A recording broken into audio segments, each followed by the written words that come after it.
करने वाले हैं एनएक्स के अंदर प्रोग्रामिंग स्टार्ट। मैन्युफैक्चरिंग करना चाहते हैं, पहला दिन है हमारा, फर्स्ट डे मैन्युफैक्चरिंग का। तो एक छोटा सा प्रोग्राम बनाएंगे और उसको मशीन के ऊपर चला के देखेंगे कि हमारा ये प्रोग्राम कैसे चलता है। ठीक है, पहले मैं यहाँ पे सिमुलेट करके दिखा दूँ कि चलेगा कैसे। तो यहाँ पे हम इसको एडिट करेंगे और यहाँ पे वेरीफाई करके देख सकते हैं। 3D डायनेमिक में वेरीफाई करेंगे। स्पीड थोड़ी स्लो कर दी हमने, प्ले करके देख। ठीक है, शुरू से लेकर एंड तक वीडियो देखनी है। मैं स्टेप बाय स्टेप सारा कुछ सिखाऊंगा कि पार्ट कैसे बनाना है, टूल कैसे लेना है, स्पीड कैसे लेनी है, कटिंग कैसे करनी है और उसके बाद मशीन के ऊपर कैसे चलाना है। ठीक है, तो सबसे पहला काम हम करते हैं, इस फाइल को कर देते हैं क्लोज। ठीक है, और अपनी एक नई फाइल खोल लेते हैं ताकि हमारे को इजीली समझ में आए। हमारे तकरीबन 750 के करीब ट्यूटोरियल हो चुके हैं यूट्यूब के ऊपर, तो इसलिए स्टेप बाय स्टेप देखेंगे तो बहुत इजीली समझ में आ जाएगा कि एनएक्स में भी प्रोग्रामिंग कैसे कर सकते हैं। तो सबसे पहले हमारे को चाहिए मॉडल, जिस मॉडल में मुझे कटिंग करनी है। तो मैं क्या बहुत ही सिंपल रेक्टेंगल बना रहा हूँ। बस हमारे को ध्यान रखना है कि जेड हमारा ऊपर को होना चाहिए, क्योंकि जिधर को जेड होगा टूल उसी डायरेक्शन में से आएगा। तो मैं एक रेक्टेंगल ले लेता हूँ सेंटर वाला, ताकि हमारे को बाद में हमारे को सेंटर सेट ही ना करना पड़े। ठीक है, तो इसको हम कर देते हैं 100 और इसको कर देते हैं 150।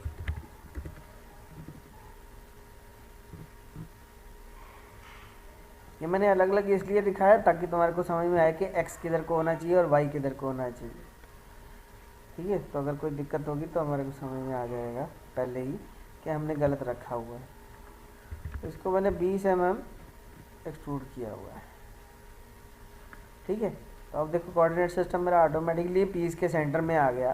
तो हमारे को साइड में कट नहीं लगाने पड़ेंगे और जो भी हमारा ब्लॉक होगा उसका सेंटर में हम यूसीएस को, मशीन कोऑर्डिनेट सिस्टम को सेंटर में ऑफसेट ले लेंगे।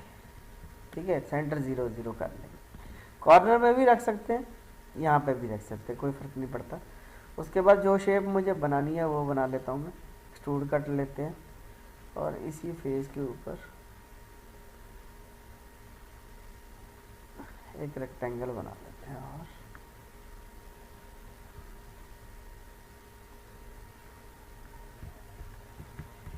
ठीक है, तो रेक्टेंगल में आप डायमेंशन थोड़ा सा सोच समझ के देंगे ताकि हमारे को मेज़र करने में आसानी हो।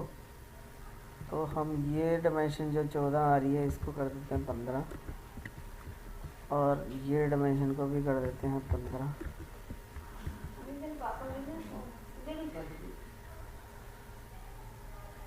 तो अब हम इधर से भी 15 दे देते हैं। तो यानी तीनों साइड, सारी साइडों से 15-15 का डिस्टेंस होगा। ठीक है, तो जितना भी हमारा रेक्टेंगल बनेगा बनेगा। फिनिश कर देते हैं।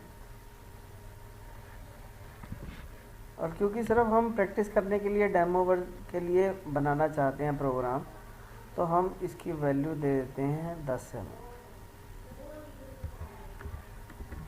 ठीक है, 10 mm का कट लगाएंगे और इसमें हम 16 का रेडियस यूज़ करना, टूल यूज़ करना चाहते हैं, या 10 का यूज़ कर लेते हैं या 12 का, जो भी कॉमनली आपको चाहिए वो यूज़ कर सकते हैं।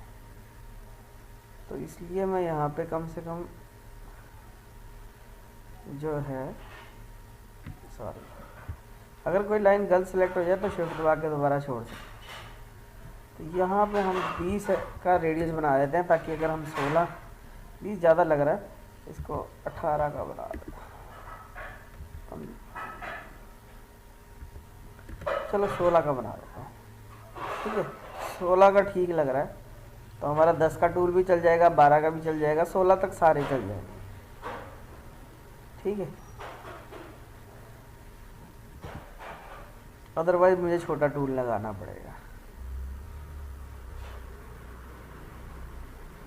एक हम कैविटी और बना लेते हैं इस साइड।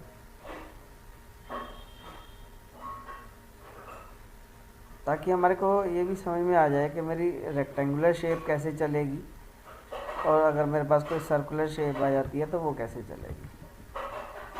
तो सर्कल का डाया हम दे देते हैं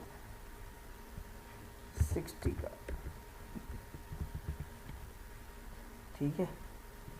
और इसका सेंटर इस एक्सिस के साथ लिंक कर देते हैं, और हम इसको भी यहाँ से डिस्टेंस दे देते हैं 15 का, ठीक है, ताकि हमारे को मेज़र करना में आसानी हो कि जो हमने बनाया वो सही बना भी है कि नहीं बना। तो इसको भी हम 10 mm अंदर वाली साइड सब्ट्रैक्ट कर देते हैं। तो ये मेरा मॉडल बन गया, ठीक है। अब मेरे को जाना है मैन्युफैक्चरिंग में, तो मैं यहाँ पे फाइल में जाऊँगा, मैन्युफैक्चरिंग,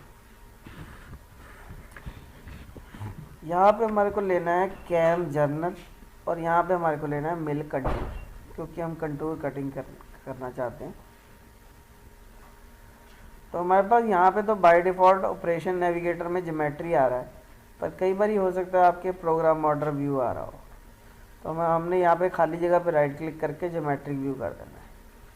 यहाँ से भी कर सकते हैं, कोई फ़र्क नहीं पड़ता वैसे कौन सा है प्रोग्राम ऑर्डर, सबको अपना अपना वे है। मेरे को ज्योमेट्रिक व्यू में काम करना अच्छा लगता है, इसलिए मैंने ज्योमेट्रिक व्यू कर। तो ये वर्क पीस पे राइट क्लिक करेंगे। अभी देखो coordinate system, machine coordinate system तो मेरा सही पड़ा है, ओरिजिन सेंटर में पड़ा है, कि ब्लॉक के सेंटर में, हमेशा याद रखना ये सर्कल के ऊपर नहीं है, ठीक है। अगर मुझे कुछ भी मॉडल में चेंज करना है तो मुझे यहाँ से मॉडलिंग में आना पड़ेगा, और फिर मैं इसका डायमीटर चेंज कर सकता हूँ,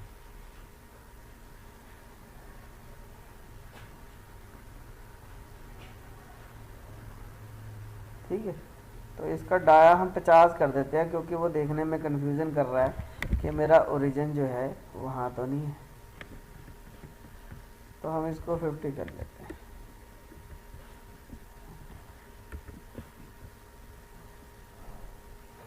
ठीक है, ताकि हमारी जो कन्फ्यूज़न ख़त्म हो जाए। कोई ज़रूरी नहीं ऐसा करना, पर सिर्फ समझने के लिए, क्योंकि पहला प्रोग्राम बना रहे हैं इसलिए कुछ भी गलत नहीं करना चाहता मैं। वापस मैन्युफैक्चरिंग में आएंगे तो यहाँ पे देखो ये नेविगेटर अलग से आता है, ऑपरेशन नेविगेटर। तो अब हम वर्क पीस डिसाइड करते हैं, इसके ऊपर राइट क्लिक करो, एडिट, तो स्पेसिफाई पार्ट में जाएंगे और पार्ट दे देंगे, ठीक है। मैं पूरा प्रोग्राम बनाना सिखाऊंगा जी कोड तक, जी कोड भी, और उसके बाद मशीन पे भी चला के देखेंगे कि ये प्रोग्राम सही चलता है कि नहीं चलता। उसके बाद स्पेसिफाई ब्लैंक लेंगे एक, और यहाँ से बाउंड्री ब्लॉक ले लेंगे, ताकि ये मेरा ब्लॉक बन जाए। मतलब रॉ मटेरियल, भाई मुझे किस मटेरियल में से काटना है वो ये है,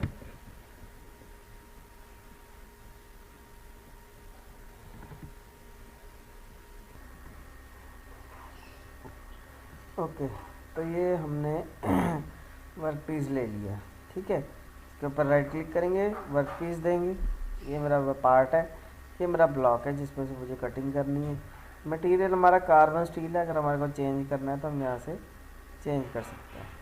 अलॉय स्टील है या स्टेनलेस स्टील है, हाई स्पीड है, एल्युमिनियम है, जो भी मटेरियल हो उसको हम कटिंग करके देख सकते हैं। वर्क पीस के ऊपर राइट क्लिक करेंगे तो यहाँ पे ऑप्शन आती है इंसर्ट ऑपरेशन, तो ऑपरेशन देंगे हम कैविटी मिल का, मिल कंटूर के अंदर कैविटी मिल का, ठीक है। इनके बारे में भी डिटेल में मैं बताऊंगा क्या है, फिलहाल मैं इसको ओके कर रहा हूँ। ओके करने के बाद हमारे को बताना है टूल, कौन से टूल से हम कटिंग करेंगे। तो हम ना 16 ना 10, हम 12 का टूल ले लेते हैं एक एंड मिल। तो हम यहाँ से 12 mm का एंड मिल ले लेंगे। जितने आपके टूल की डायमेंशन हो, lower radius, taper angle, tip angle, length, flute length, जितनी ज़्यादा वैल्यू दोगे उतना अच्छा से चलेगा, पर उतना ही खतरा भी बढ़ जाएगा टूल के एक्सीडेंट होने का। तो इसलिए सही वैल्यू भरनी है बिल्कुल एग्जैक्टली। टूल नंबर दे देते हैं हम, 1 नंबर टूल पे हमारे को चलाना है, ठीक है। ऑफसेट वगैरह में इसमें कुछ भी नहीं दे रहा, फिलहाल मैं इसको ओके कर रहा हूँ। टूल नंबर हमारे को देना इसलिए ज़रूरी है क्योंकि प्रोग्राम में लिखा हुआ आता है। तो इसके बाद हमारे को जाना है मेथड में। मेथड हमारा रफिंग होगा, तो रफिंग करना चाहते हैं हम फॉलो पैराफ्री के हिसाब से, यानी कि जैसा फॉलो पार्ट के हिसाब से, जैसा मेरा पार्ट है उसी शेप में कटिंग चले। अगर गोल है तो गोल चले, रेक्टेंगुलर शेप है तो रेक्टेंगुलर शेप में चले। स्टेप पावर हमने दिया टूल के डाई का 30%। डेप्थ ऑफ कट हम यहाँ पे 0.5 कर रहे हैं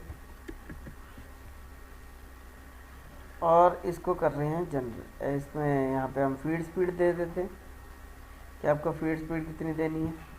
मान लो मैंने यहाँ पे 8000 किया, ठीक है। तो ये कैलकुलेट का बटन आता है, कैलकुलेट करेंगे तो ये फीड पर टूथ अपने आप निकल आएगी, सरफेस स्पीड अपने आप निकल आएगी, ठीक है। तो ये भी हमारे को अपनी मशीन के अकॉर्डिंग और मटेरियल जो हम कटिंग कर रहे हैं और टूल कौन सा कटिंग कर रहे हैं उसके अकॉर्डिंग हमारे को कैलकुलेट करनी है। ये सारा कुछ करने के बाद हम जनरेट दबाएंगे, तो ये देखो ये कटिंग हो गई। अब मेरे को इसको चला के देखना है, तो यहाँ से वेरीफाई कर सकते हैं हम 3D डायनेमिक प्ले। पुराने वाले में 2D डायनेमिक भी आता होता था, बट अब इन्होंने ख़त्म कर दिया 2D डायनेमिक, क्योंकि 3D डायनेमिक में ही इम्प्रूवमेंट कर दी। पहले 3D डायनेमिक को स्टार्ट होने में बहुत टाइम लगता होता था। अब इसमें एक प्रॉब्लम क्या है कि पहले ये एक कटिंग इधर कर रहा है, एक कटिंग इधर कर रहा है। वैसे तो डेमो के लिए ये बहुत अच्छी चीज़ है, ताकि हमारे को एक कट मारने के बाद ही पता लग जाएगा कि मेरा ऑब्जेक्ट सही चल रहा है कि नहीं चल रहा, ठीक है ना। जो भी हम प्रोग्राम बनाना चाहते हैं वैसे ही बन रहा है कि नहीं बन रहा, ठीक है। बट इसमें टूल लिफ्ट बहुत करेगा, कभी इधर जाएगा कभी उधर जाएगा।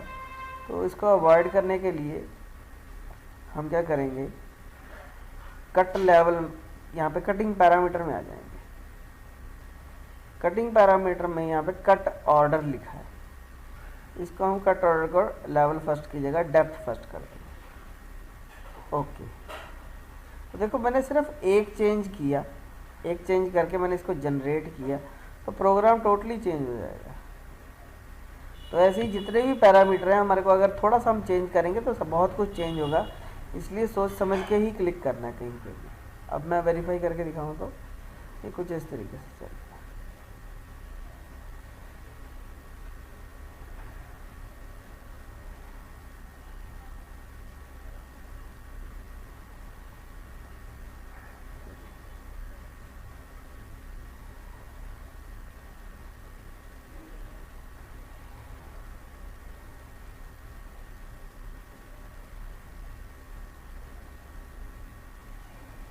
ठीक है, ये दोनों काम होने के बाद इसको हम करेंगे ओके। तो प्रोग्राम हमारा बन गया, बट यहाँ पे देखो एक एक्सक्लेमेशन आ रहा है, साइन ऑफ एक्सक्लेमेशन। इसलिए आ रहा है क्योंकि पोस्ट प्रोसेस नहीं किया अभी तक हमने। पोस्ट प्रोसेस कैसे करना है, कैविटी के ऊपर जाओ, राइट क्लिक करो, यहाँ पे ऑप्शन आती है पोस्ट प्रोसेस। तो पोस्ट प्रोसेस में हमारे को बताना पड़ेगा हमारे पास मशीन कौन सी है। मिल्टन 4 एक्सिस है, मिल्टन है 2 एक्सिस है टरेट वाली। हमने कहा जी हमारे पास तो मिल एक्सिस 3 एक्सिस है। हम यहाँ से चेंज भी कर सकते हैं कि हमारा पोस्ट प्रोसेसर कौन सा है। डेकल माओ की मशीन है तो डेकल कर सकते हैं। हाइडन एंड का प्रोग्राम बनाना है, सिम न्यूमेरिक का बनाना है तो सिम न्यूमेरिक का बन जाएगा। तो हमने कहा जी हमारे को तो ये जो मिल 3 एक्सिस है इसका प्रोग्राम बनाना है। तो प्रोग्राम सेव कहाँ होगा वो पूछ रहा है, तो सेव हमने कहा जी तो डेस्कटॉप पे कर दो मेरा फर्स्ट प्रोग्राम, ठीक है ना। स्पेस दो तो अच्छी बात है, वैसे कई मशीनें उठा लेती हैं, कई मशीनें नहीं उठाती, तो ना ही दो तो ठीक है। उसके बाद फाइल की एक्सटेंशन क्या होगी। अब ये पीटीपी बना रहा है, कई एनसी यूज़ करती हैं मशीनें, कई टेक्स्ट करती हैं, ठीक है, कई और कोई भी कर सकती हैं, एनसी, सीएनसी, कई अलग अलग मशीनें अलग अलग यूज़ करती हैं।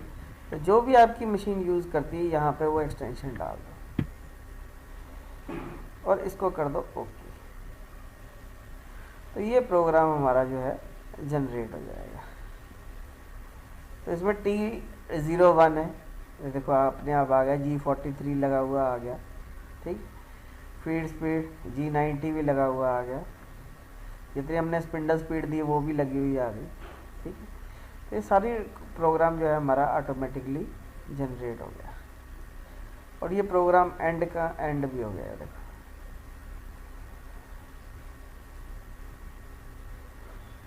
ठीक है, तो ये प्रोग्राम इसने ऑटोमेटिकली क्रिएट कर दिया। अब हमारे को क्या करना है, हमारे को डेस्कटॉप पे से जो हमने अभी फाइल बनाई है, इस फाइल को ओपन विद नोटपैड कर सकते हैं। ये फाइल आ गई है, इसको हम ओपन करेंगे तो ये नोटपैड में ओपन हो जाएगा। ऐसा हो सकता है कि हमारे को यहाँ पे कोई कोड एक्स्ट्रा डालना पड़े अपनी मशीन के अकॉर्डिंग, ये भी हो सकता है एज इट इज़ चले। अब ये हम इसको मशीन के ऊपर लेके जाते हैं और उसके बाद हम देखते हैं कि इसमें हमारे को क्या क्या चेंजेस करने पड़े, ठीक है। तो ये प्रोग्राम हमारा जनरेट हो गया है, तो अब इसको मशीन के ऊपर लेके जाएंगे और चला के देखेंगे कि हमारे को इसमें क्या क्या चेंजेस करने पड़ते हैं। अगर करने पड़ेंगे तो वो भी देखेंगे, अगर नहीं करने पड़ेंगे तो वो भी देखेंगे। इसको कॉपी करना पेन ड्राइव में और इस प्रोग्राम को मशीन के ऊपर लेके जाते हैं।